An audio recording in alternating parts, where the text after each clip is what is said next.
Ayan sa DJI. Play na pre. Go na ano.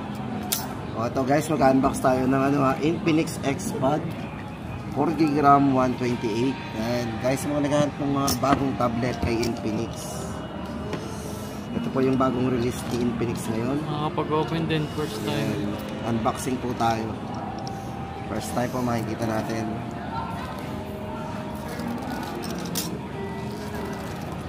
Inside the box.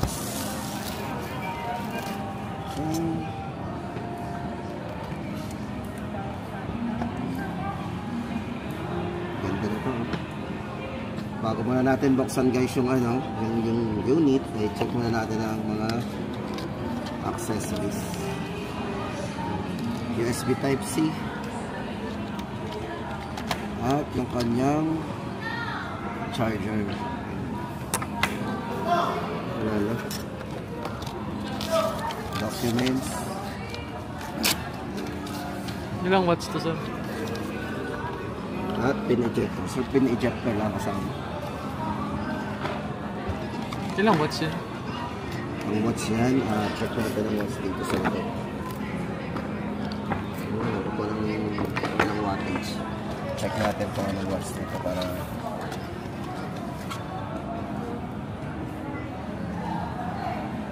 sa battery ay 7,000 mAh battery. Taas pala eh. Then, wala nakalagay na kung anong watts yata dito. Wala ata. Dapat meron. So ito na po yung unit. So check muna natin kung may dents o scratch. Ganda ng design. Sir, check nyo po yung check nyo muna po kung may gas-gas. Design naman to Parang camera ng ito naman yung camera. Para sa cellphone na yun. Diba? Ganda ng design. Sir, okay po walang gas-gas? Check nyo muna po. Okay naman sir. Bago natin i-set up. Hindi nababago yung Ganda ng kulay Parang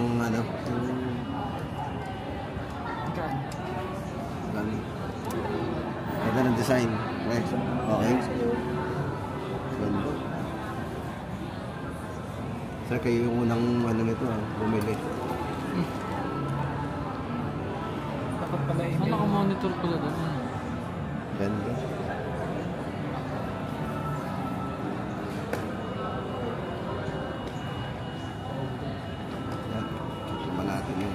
Internal. So maganda dito guys, ito ay naka MediaTek Helio G99 na. So sa mga gamer dyan, mahilig mag-edit, tama-tama. So, medyo malakas na rin po yung ating processor. Set up natin. Bilis ito na.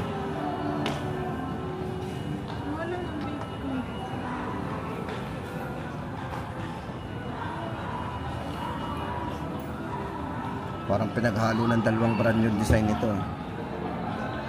No? Pag nakaharap, saka pag nakagilid naman iba yung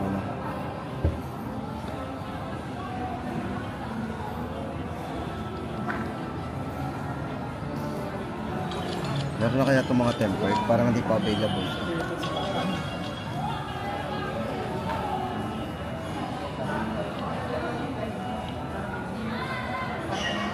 Camera.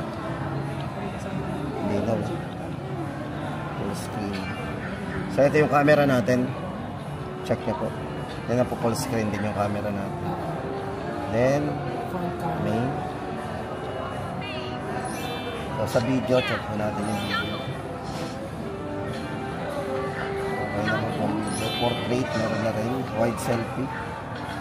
Sa back. Okay sir.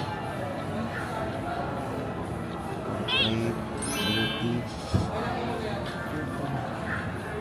AI camera.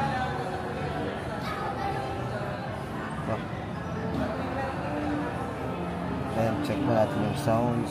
Ano ba dito shortcut? Parang ganda na rin yun.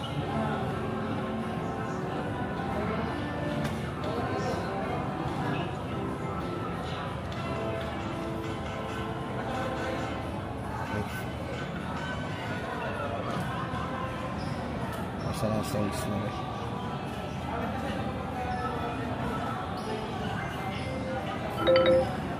Okay po.